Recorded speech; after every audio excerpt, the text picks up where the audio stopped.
Hi, I'm Craig. I'm in from Connecticut, Lights Out, Connecticut, and I'm originally from northern Vermont, but I've been in Connecticut for quite some time now. I'm kind of speaking today not as an ornithologist, but as an advocate. I love the approach that we're taking with the symposium. It's kind of like translational medicine, where you got to get something from the bench to help people. So we have ornithologists and conservation biologists doing this work, but how do we apply it in the field? So I'm the person trying to apply it in the field. So I've had to take deep dives into the literature. I've been doing a presentation for over a year now across the state of Connecticut, but oftentimes it's just this is what scientists know. But I'm taking more of a deep dive into the literature with this presentation. I loved Professor Serafin's talk, and really, not that he's stealing my thunder, but we're going to cover some of the same points.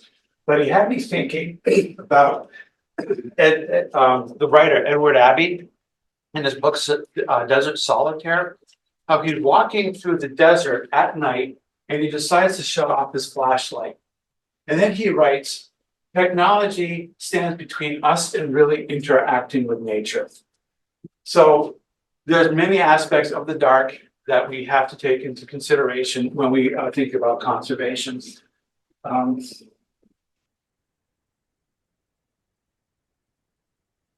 This was working.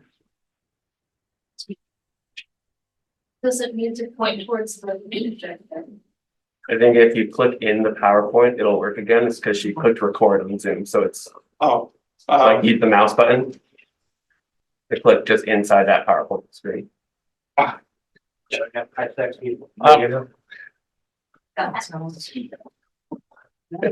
This is advancing, but it's not advancing on the screen. Step one. Yeah. It's not advancing on the screen, but it's advancing on the PowerPoint. Can we switch presenter mode and that's the next option? It's not going to help noise. This next slide instead. We've got 5 minutes.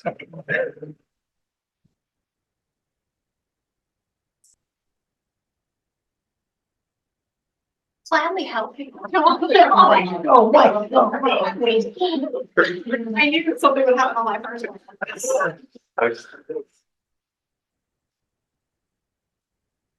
Okay.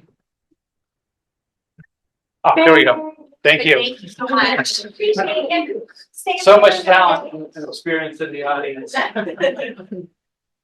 We're all bird lovers, and this was brought up already. And of course, we're going to be talking about this again and again. We all know about the Rosenberg study that came out in 2019 about our birds are disappearing at an alarming rate. This paper also talks about some of the causes, ranging from cats, collisions, windows, wind turbines, communication towers, pesticides, and habitat loss.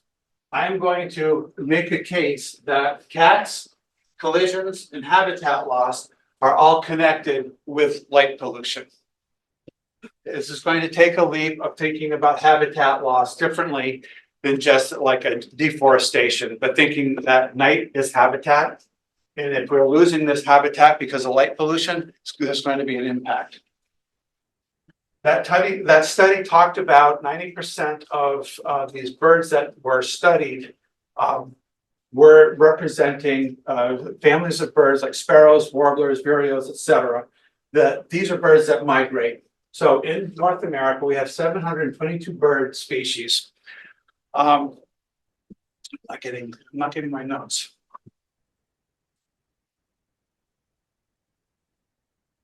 Um, 76% migrate. Of these, 80% migrate at night. So birds have evolved to migrate at night. They did this millions of years ago. They're navigating in a dark world. They need to do this to avoid heat and predators. And they evolved to take advantage of the explosion of insects in the northern hemisphere, where there's bountiful resources to raise their young.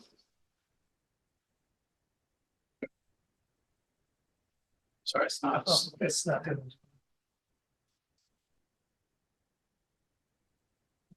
No. Oh, present button on the bottom right hand corner of PowerPoint, maybe. There's your house.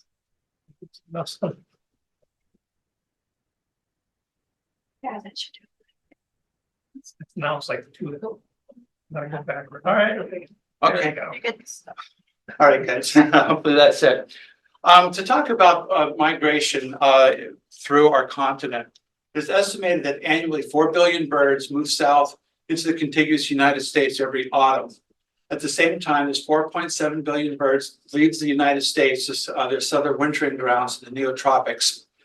Oftentimes, what we see in the United States, birds from the boreal forest in Canada, they are here for the winter. So it's their winter grounds. So the reverse trip is reported in diminished numbers.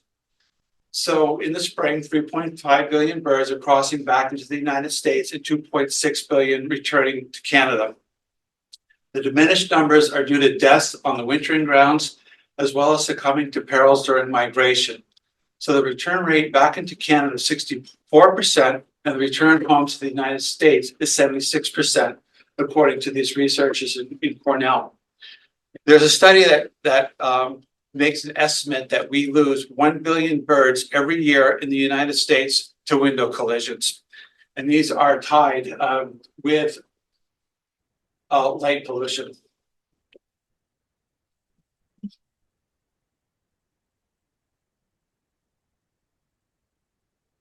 Okay. These birds are following ancient routes. They're navigating by the stars, the moon, and the Earth's magnetic fields. Researchers have identified cryptochromes at the edge of the bird's retinas. These cryptochromes have been shown to govern circadian rhythms in both animals and plant species, and they enable the birds to see the Earth's magnetic field. So songbirds are originally active by day, so they're used to bright light. However, when they're migrating, their night vision isn't really that good, and they need to see dim starlight in order to navigate. This is according to a paper by Christine Shepard. So they've evolved complex and complementary systems for orientation and vision long before humans developed artificial light. So the study of how we know how they migrate using the stars, this is all probably covered in our ornithology books. It goes back to the 1950s, where there was a German team, a husband and wife team, these sours, where they used white-throated warblers in a glass cage. Yes, in Europe, this is a warbler. Compared to, we're spoiled in North America as far as warblers go. So during their migration period, they noted that the warblers would get very antsy. They call this zugarua. They got very restless trying to take off because they're seeing the stars and they need to navigate. So on cloudy nights, they didn't show this behavior. So they wanted to replicate this study and they took it into a planetarium. Same thing happened. So to advance this to, keep jumping off. I think if you stuck to either the mouse or the clicker, it might not be kept disconnecting. All right, that's thanks. Theory. You can test it. So Stephen Emlyn from Cornell used the indigo bunting. I guess he wanted to have a more colorful bird. It hasn't advanced. It hasn't advanced. Okay. Okay, trying to get my notes. So he was using an indigo bunting that were put in these special cages with ink on their feet, and brought them into a planetarium and noted that as they scratched, trying to take off, taking advantage of this restlessness. So he started to black out certain stars. What he concluded was that the birds knew to navigate using the Big Dipper and Polaris. So being a scientist, he couldn't just leave them alone. He reoriented the planetarium so the heavens were rotating around Betelgeuse, the red star in the constellation of Orion, and they reoriented themselves to try to take off in that direction.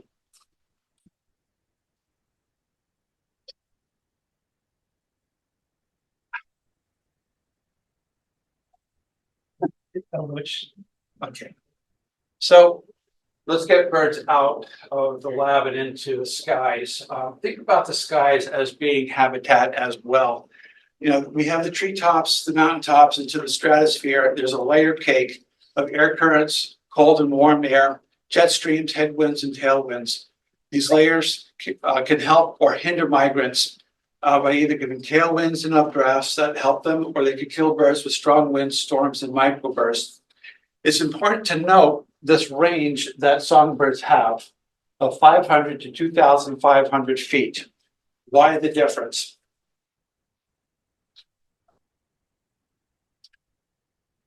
It's not advancing on my screen here. So Dr. Adrian Doctor, who's with Cornell now, back in 2010, a team of scientists were using weather radar to try to analyze weather conditions, the size of the flocks, when the flocks took off, and at what elevation that they were flying. And they determined that the flocks, when they take off in their elevation, was strongly correlated to weather conditions at the launch sites and as well as sites in other areas. So somehow the birds knew.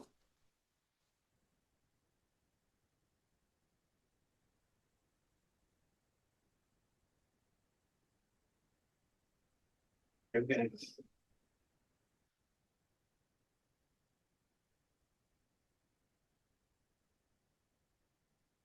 Here we go. Yeah. So now Dr. Adrian Doctor is with the Cornell Lab of Ornithology, and he's has developed Birdcast. I'm sure we all know and love that piece of software that's available on the internet.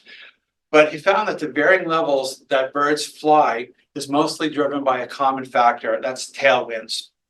So the birds will adjust their altitude based on the tailwinds. If it's too strong, they'll get torn up. If the headwind, they'll lose valuable energy and valuable time. So unfortunately, in the east, they have a tendency to fly closer to the ground. Out west, they fly higher. It's postulated that they're just trying to not dip according to the topography of the Rocky Mountains. Unfortunately, with the lower elevations, especially during inclement weather, they're going to come across our lighted landscape, all the cities that we have.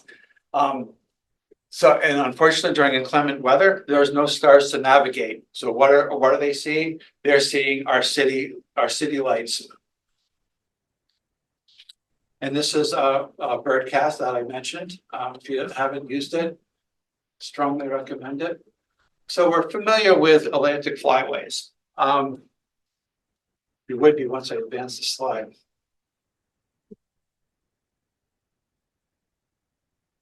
So the Atlantic Flyway, as you see, we have the large cities from Portland to Boston to Providence, all the way down through New York and New Jersey that these birds are flying through.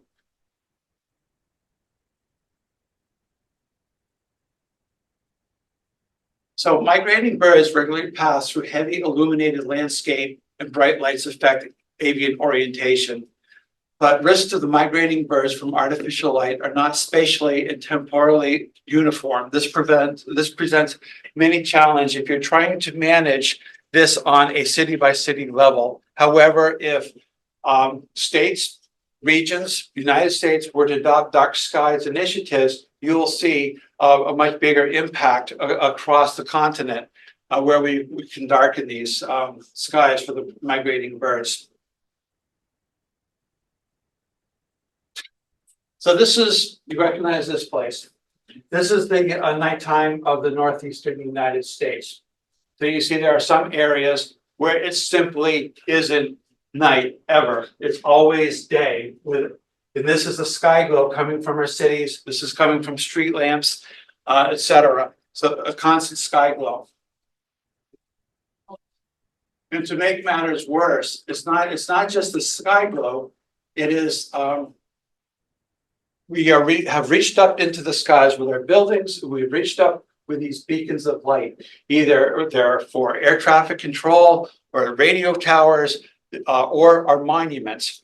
And this has an impact on the birds. There was some studies coming out of Germany and Russia that documented that birds flying through one of these beacons could deviate its flight by a few degrees to a full circle. So when a bird is trying to migrate, if they get caught up in one of these beacons, they will fly in circles, wasting valuable energy and stressing themselves out. When birds are migrating, they have a contact call. It helps keep them together. When they get caught, they start to stress, and this call becomes more and more frequent. So they can monitor birds by recording these or amplifying these contact calls that they use. However, if there is a lot of light pollution in a city, this effect of the beacon is lessened.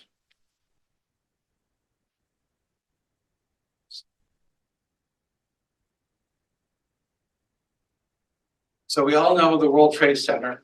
This was brought up by Dr. Safina earlier. They found, with the help of the New York Audubon, there to monitoring the flock of birds that are caught in the beacon, they reach a critical point. They say, kill it. So for 20 minutes, 30 minutes, they'll shut off the monument lights, and the birds are able to recalibrate and continue on their journey. However, the brightness of a building or the brightness of an area is a more powerful indicator of whether or not there's light pollution that's impacting these birds. It's just that this monument is extremely bright compared to what we have for like radar beacons. Incidentally, what we know about the beacons, that was studies that go back to the 1800s and looking at the carnage during migration at lighthouses.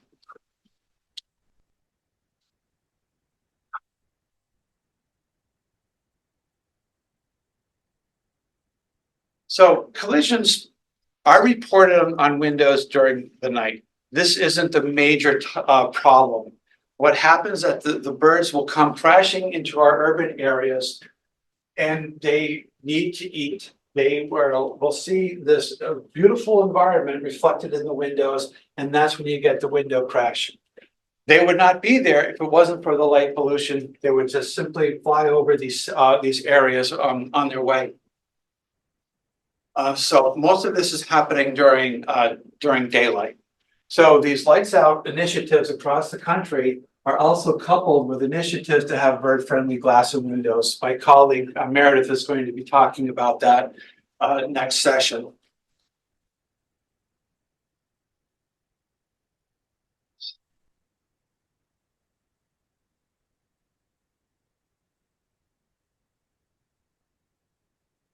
So getting back to the study, what I said before, 2014, Dr. Lawson and others estimated that we are losing up to 1 billion birds. This study is 10 years ago. Our issues with light pollution, it has been increasing 8% a year. So this is an exponential increase. So I'm sure this is a much bigger number, but to do this type of study is going to be quite involved. And unfortunately, we want to look at the big bad glass buildings in our city centers as being the major culprit. However, half of these deaths are occurring in our homes. People with, beautiful landscaping, the birds crashing into their windows. That's half the problem. So even though your town, your city isn't doing anything about light pollution, you can do something about making your windows bird friendly.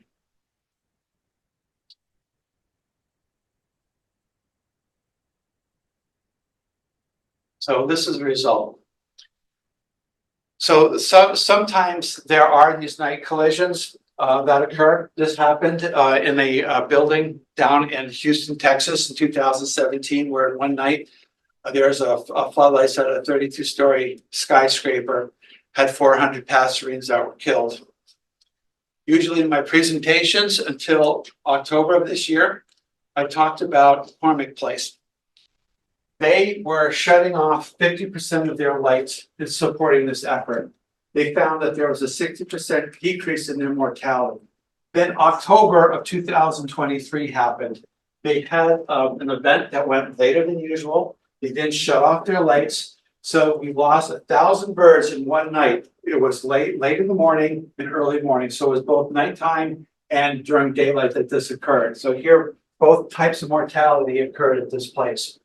So they really need to do something both for their light issue and with the bird safe glass. And this is all during migration, right? This is all during migration, correct.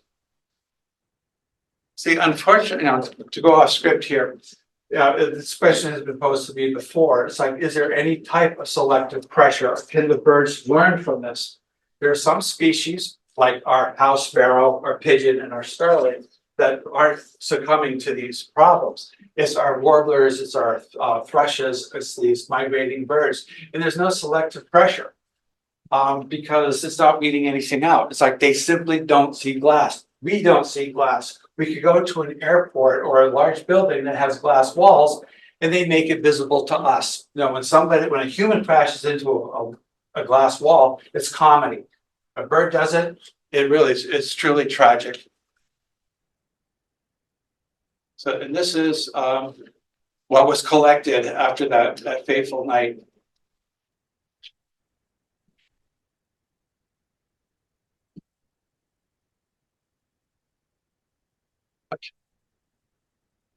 So our urban parks in these green spaces that are in our urban areas are famous during migration to be great places to go birding. Like the New York City Audubon are always having trips in Central Park. This is both a blessing to birders, but it's a curse to the birds. They're surrounded by this concrete landscape. They have no other place to go. The light is drawing them in. So to make the connection to cats, there's a hole in our data. I think this needs to be studied.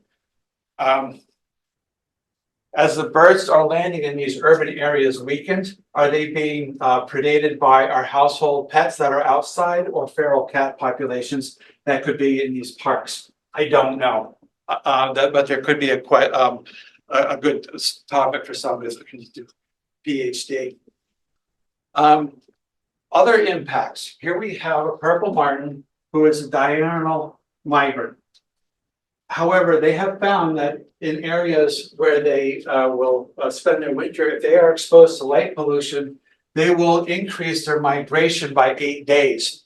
So if you think about birds evolving to come into certain areas with migration, think of the red knot and the eggs from the horseshoe crabs. If they are synchronized with the natural world and they're showing up 8 days early, are they going to have the insects that they need to eat? And somebody is giving a presentation on our aerial insectivores and the crash in their populations. I wonder if there's a connection somehow.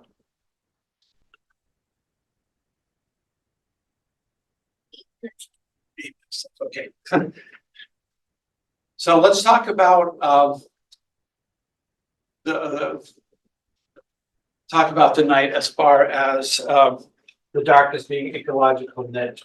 I don't have much time left, so I'll try to get through this. Half of the planet's insects are nocturnal.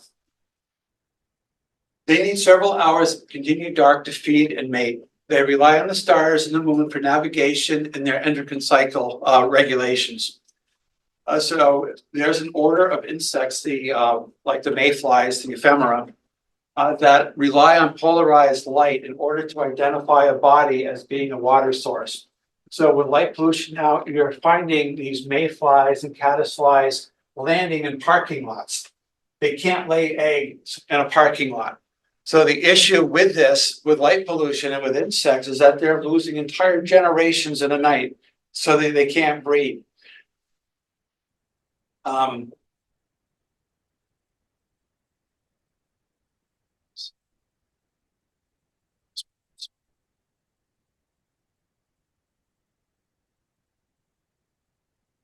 So there is a huge gap. We anecdotally know that we are losing our insects.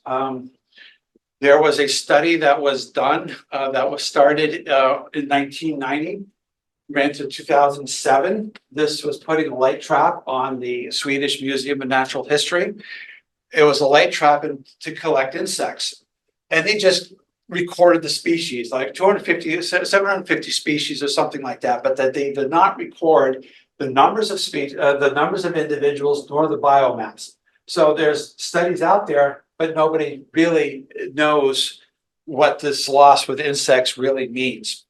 Unfortunately, it wasn't until 2017 that a group they were amateur, talk about citizen science, amateur bug collectors were noting that they had a decrease in the biomass that they're collecting. And this triggered off a huge concern that we have lost 75%, or they were reporting in Germany, they've lost 75% of their insects. Now, the problem is the studies are very biased on Europe and North America at this point. Chris Elphick, who's at UConn, has put a group together of ornithologists to search the data, the ornithological data, to see if there's anything that could be gleaned from the bird data about the insect loss. So it's just one more way of trying to get more literature to study what this problem is. So in a nutshell, how this is working, I talked about the ephemera, but with moths, there's this vacuum cleaner effect where moths are attracted to light. Just a recent study has come out showing that they're not really attracted to it. It's just that it overwrites their brains and they can't figure what's up, what's down. They're totally disoriented and they fly in circles around this light. When they're flying in circles, they can't eat and they can't mate. So here again, in an evening, you have an entire generation of insects in one certain area that isn't replicated. You see how easily this can turn into an insect Armageddon.